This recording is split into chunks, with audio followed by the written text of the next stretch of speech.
हम सबको पता है कि आज है 8 दिसंबर यानी कि रविवार, पुष्प का बहुत प्यारा दिन। और आज रात में आप सभी को अपने घर पे कहीं भी बाहर जाने की जरूरत नहीं है।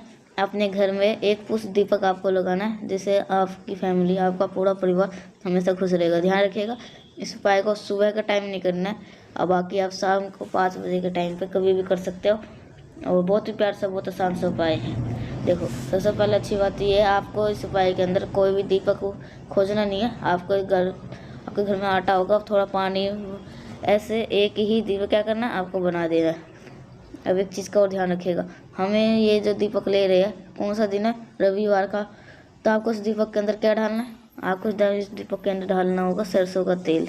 सरसों का तेल, क्योंकि जब भी हम आटे का दिया लेते हैं उसके अंदर घी का इस्तेमाल कम किया जाता है, सरसों का तेल का इस्तेमाल ज़्यादा किया जाता है। दीपक लगाए, कौन सा लगाना है, उस दीपक। जब भी आप उस दीपक लगाते हो तो दीपक के अंदर जो बत्ती लगाई जाती है, कौन सी बत्ती लगती है, चौमुखी दिया। चौमुखी दिया आपको बत्ती लगानी है, कौन सा लगाओगे, आटे का दिया होगा।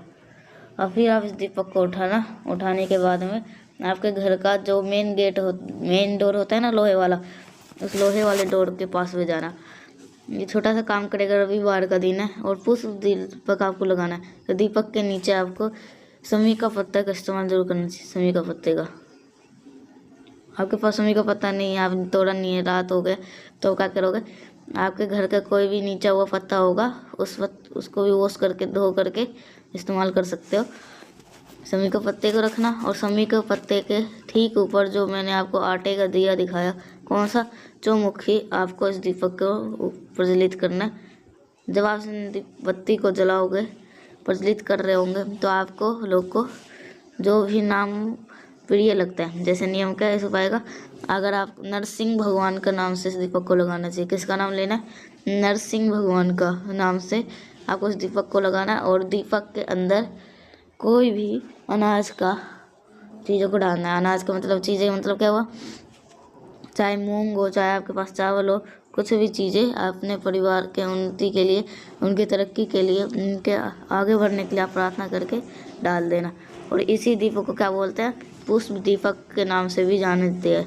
तो आप सभी को आज रात में इस उपाय को करना है, जैसे कि आज अपने घर पे सुख शांति समृद्धि प्रदान कर पाओ। पहला उपाय आपको समझ में आ गया। आगे बढ़ते हैं इस वीडियो के हम दूसरे की तरफ। ये जो उपाय होगा बहुत स्पेशल सा होगा, क्योंकि इस उपाय के अंदर हमें 2 दिन को जोड़ करके एक उपाय को करना है। देखो, आपको आप ये इस उपाय को बात कर लेते हैं। जैसे कि मान लो रोग बीमारी बहुत ज़्यादा है, जिनकी शुरुआत ही किससे होती है, दवाई खा के, और इसलिए आप इस उपाय को करिएगा। इसके लिए आपको आपके घर में, अगर आपके घर के आसपास में नीम का पत्ता मिल जाए, मेरी बात समझिएगा, नीम का पत्ता मिल जाता है तब तो बहुत अच्छी बात है। अगर थोड़ा सा नीम का पत्ता ले लीजिएगा। अगर नीम का पत्ता नहीं मिल पाता है तो आपके पास में बेल पत्र होगा, उस बेल पत्र का इस्तेमाल आप कर सकते हो। इन सभी को लेकर ना, और जो भी व्यक्ति आपके घर में बीमार हो, चाहे छोटा बच्चा हो, बड़ा बच्चा हो, वह बूढ़ा हो, वो कैसा भी बच्चा हो, आपको क्या करना है, उस बच्चे के कमरे में एक छोटा सा तांबे का लोटा लीजिएगा। जो भी पत्ता आपने लिया है, चाहे नीम का पत्ता लिया, नीम का, अगर बेलपत्र लिए हो तो बेलपत्र को डाल करके उसी कलश में डालिएगा, नहीं सॉरी, डालना नहीं है आपको। आप जो कलश लिया है ना, उस कलश के ऊपर आपको प्लेट रख देना है। इसी प्लेट के ऊपर चाहे आपने नीम का पत्ता लिया हो या आपने बेलपत्र लिया हो, उनमें से कोई सा भी एक चीज़ को रख देना। पूरी रात हर रविवार को आपको रख देना। अगले दिन पड़ेगी सोमवार की अष्टमी तिथि। कौन सी तिथि पड़ रही है, सोमवार की अष्टमी तिथि। इसी सोमवार के अष्टमी तिथि पे आपको सुबह आपको उठना, स्नान वगैरह करके इस कलश को उठाना, प्लेट को हटाना, प्लेट के ऊपर जो नीम का पत्ता होगा, जो बेलपत्र है, उस कलश को अंदर डाल देना। जो बच्चा बड़ा बुजुर्ग होगा आपके घर में बीमार रहता है, उसके सर से लेकर पैर तक 7 बारी आपको घुमाना है। कितने बारी घुमाओगे, 7 टाइम आपको घुमाना है। 7 बारी घुमाने के बाद आपके ही घर में जो महादेव का शिवलिंग होगा, उनके ऊपर लेके जाएंगे, समर्पित कर देंगे।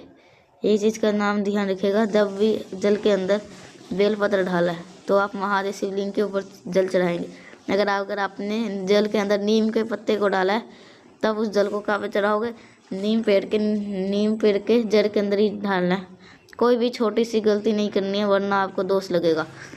अगर आपने कलश के अंदर नीम के पत्ते को डाला है तो इस व्यक्ति के ऊपर से घुमाने के बाद में जल को कहाँ पे डालेंगे? नीम पेड़ के जड़ में। लेकिन अगर आपने बेलपत्र लिया है तो उस जल को कहाँ पे डालेंगे? महादेव के शिवलिंग के ऊपर, ठीक ऊपर डालना है कलश के अंदर। और अब महादेव शिवलिंग के ऊपर चढ़ाएंगे थोड़ा सा नियम से और विधि विधान से। आप सभी को ये उपाय करना है। 2 उपाय आपको समझ में आ गया होगा। आगे बढ़ते हैं इस वीडियो के हम तीसरे उपाय की तरफ। लेकिन इससे पहले आपको ये सारे उपाय आपको 5 बजे में करना है और 5 बजे से कभी भी आप ये उपाय कर सकते हो।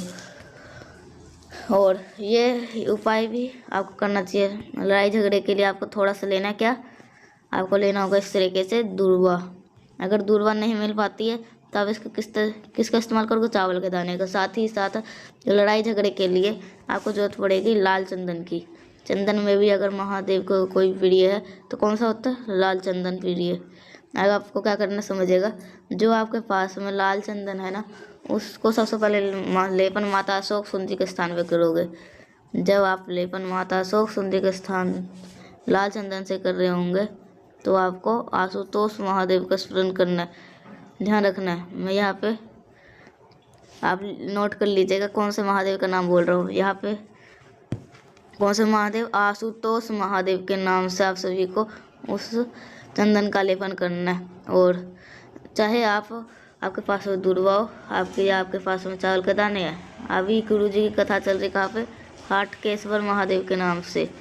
उसी कथा का स्मरण करते हुए आपको हाटकेश्वर महादेव के नाम से यहाँ पे समर्पित करना है। क्या आपको? दूर्वा समर्पित करना है।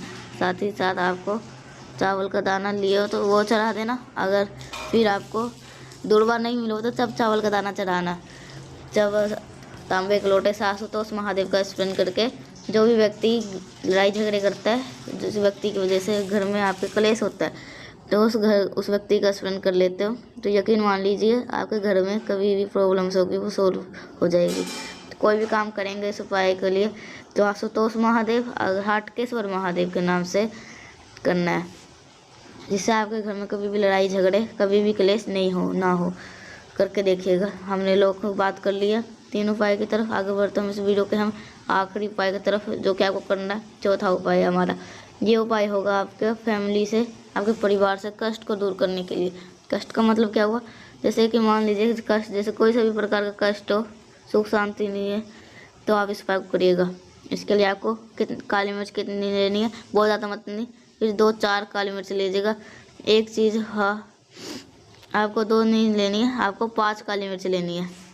कितनी लेनी? 5 काली मिर्च लेनी है और 5 आपको लेना होगा इस तरीके से लौंग। साथ ही साथ आपको कमल गट्टे लेनी है 5। ये कमल गट्टे आपको ले लेना है 5।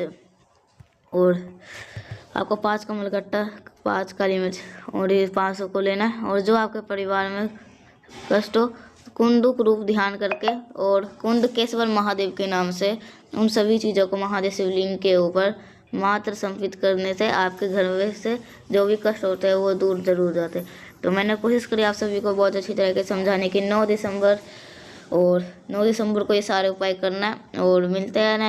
और वीडियो पसंद है तो लाइक करेगा। कुछ पूछना नहीं समझ में आए तो नीचे कमेंट सेक्शन में पूछ सकते हो। और जितने भी आवाज़ पहली बार सुन रहे तो चैनल को जरूर सब्सक्राइब करेगा। तो मिलते हैं नेक्स्ट उपाय के साथ। तब तक के लिए श्री शिवाय नमस्तुभ्यम।